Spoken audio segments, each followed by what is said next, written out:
मैं अंत में अपनी बात खत्म करने से पहले मैं कुछ सुझाव देना चाहता हूं। और मुझे याद है जब पिछली बार चीन से सवाल खड़ा हुआ था, ये सरकार पता नहीं कैसा फैसला लेती है। और मैं अभी विदेश मंत्री जी को जब सुन रहा था तो विदेश मंत्री जी ये कह रहे थे कि जो इंफ्रास्ट्रक्चर बन रहा है वो हमारा बहुत अच्छा इंफ्रास्ट्रक्चर बन रहा है। हम पुल अच्छे बना रहे हैं, हम सड़कें अच्छी बना रहे हैं, हम ब्रिजेस अच्छे बना रहे हैं। क्या ये सच्चाई है कि जिस तरह का चीन अपने सीमा पर इंफ्रास्ट्रक्चर बना रहा है, क्या उससे बेहतर इंफ्रास्ट्रक्चर हमारा बन रहा है? इसका जवाब जरूर सरकार दे।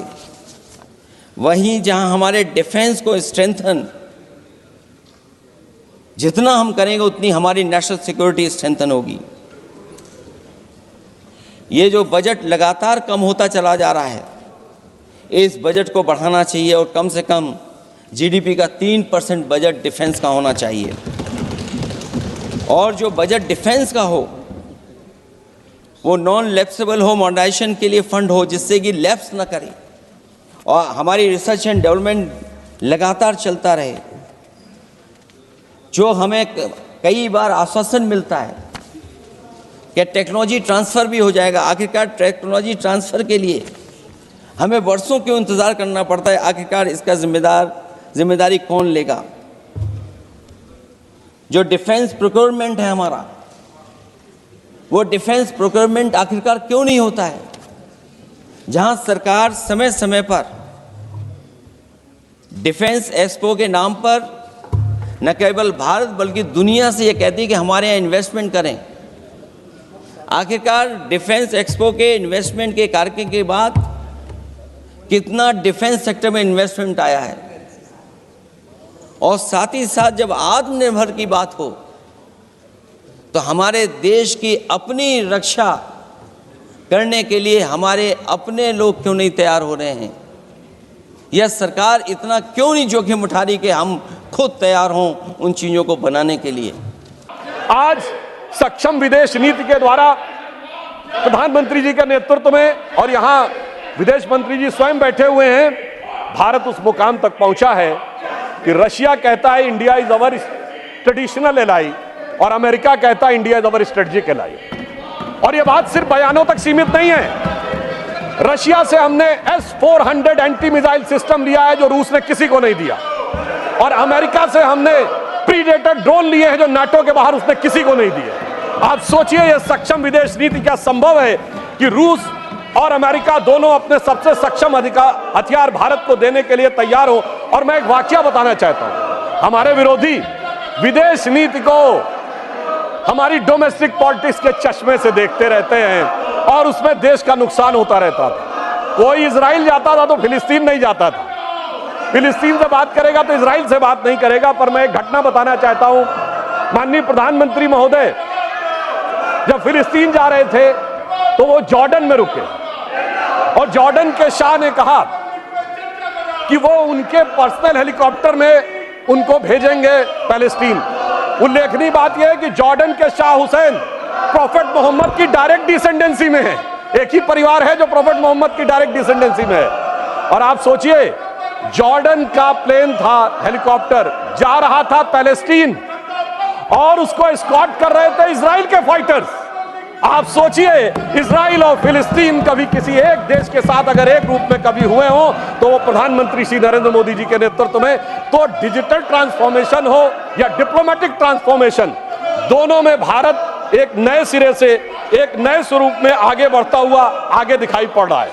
परंतु अफसोस की बात यह है कि हमारे जो विरोधी हैं वो इस विषय के लेकर जिस प्रकार का वातावरण इन चुनावों के दौरान दिखा, उसमें भी एक विदेश का संबंध दिखा। सभापति महोदय, मैं आपसे कहना चाहता हूं, भारत का यह चुनाव भारत के इतिहास का इकलौता चुनाव था जब विदेश में बैठे हुए किसी धन कुबेर ने यह कहा हो कि वो $1 बिलियन खर्च करेगा मोदी जी की सरकार को हटाने के लिए।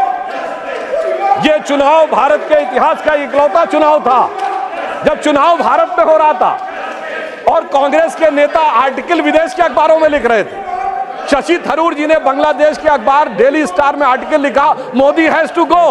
अरे भाई, विदेश के अखबार में क्यों लिख रहे हो मोदी हैज टू गो? और उसके बाद भी, और ये इतिहास का पहला चुनाव था जब पाकिस्तान के एक मंत्री स्तर के व्यक्ति ने कांग्रेस और राहुल गांधी जी की भूरी भूरी प्रशंसा ही नहीं की। उनका वर्ड था फवाद चौधरी का कि बीजेपी हटनी चाहिए, मोदी जाना चाहिए, उसके बाद जो मर्जी हो कर लेंगे, यानी इन वर्बेटम वही था जो था।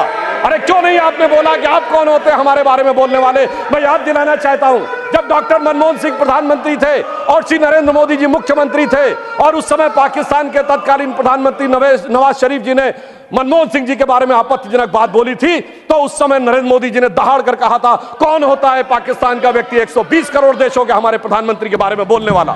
मगर अफसोस आपके मुंह से एक शब्द नहीं निकला। इसलिए मैं कह रहा हूं, भारत का ये बदलाव, एक बड़ा बदलाव हो रहा है। और मगर इन चुनावों ने एक निष्कर्ष और दिया है सभापति महोदय, एक निष्कर्ष और दिया है कि कांग्रेस पार्टी को आज बड़ी उत्साह नजर आ रहा है कि वो उभर कर सामने आ गए। मगर महोदय, एक बात ध्यान देने योग्य है इस चुनाव में कि जहां हमारा और कांग्रेस का मुकाबला था, वहां तो कांग्रेस कुछ नहीं कर पाई, अपने सहयोगियों के कंधे पे चढ़ के बहुत कुछ प्राप्त किया है। उत्तर प्रदेश में आज समाजवादी पार्टी और कांग्रेस एक साथ आए हैं, तो मैं सिर्फ इतना कहना चाहूंगा कि ये लोग जिस वोट बैंक के चक्कर में साथ साथ आए हैं, वो एक के लिए बड़ा चिंता का सबब बनने वाला है। महोदय, ये कुछ हिंदी फिल्मों की पुरानी स्टोरी की तरह है कि पुराना आशिक लौट के आ रहा है।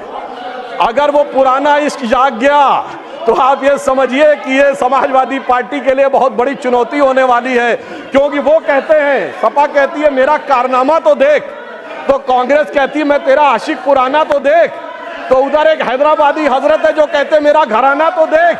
और इस ट्रायंगल से का एक नया स्वरूप इस चुनाव में उभरता हुआ नजर आया है। मैं एक विषय और कहना चाहूंगा, इस चुनाव में चुनावी प्रक्रिया को लेकर जिस प्रकार के आक्षेप आरोप लगाए गए, आज मैं अपेक्षा करूंगा कि कांग्रेस पार्टी के वरिष्ठ नेता इस बात के लिए माफी मांगे कि उन्होंने विदेश की धरती पर जा कहा था कि democracy in India has finished. उन्होंने ये कहा था कि जुडिशियल प्रोसेस समाप्त हो गया है। अब उसी डेमोक्रेसी के चलते हुए आपकी अनेक सरकारें बनी हैं और आप अपने को हार के भी जीत की बात कह रहे हैं। इसका अर्थ ये हो गया बहुत स्पष्ट रूप से कि अपने राजनीतिक नफे नुकसान के तराजू पर तौलकर आप देश की गरिमा को गिराने का प्रयास भविष्य में न करें। और नीट के विषय में भी एक बात कहना चाहता हूं सभापति महोदय, नीट को लेकर हमारी सरकार पूरी तरह संवेदनशील भी है और सतर्क भी है। हमारे शिक्षा मंत्री जी ने कहा किसी एक भी बच्चे के साथ अन्याय नहीं होने देंगे। मगर मैं इनसे पूछना चाहता हूं, जब एनटीए के चीफ को हटा दिया गया, जांच कॉन्स्टिट्यूट हो गई, मामला सर्वोच्च न्यायालय में विचाराधीन है, तो ये क्या अपने को सर्वोच्च न्यायालय के विजडम से ऊपर समझते हैं? यदि विषय सर्वोच्च न्यायालय में विचाराधीन है तो उससे पहले इस प्रकार का वातावरण बनाना, इसका अर्थ यह हो गया कि यदि न्यायालय उस पर टिप्पणी देने जा रहा है मगर हम उससे पहले उसके ऊपर विवाद करना चाहते हैं।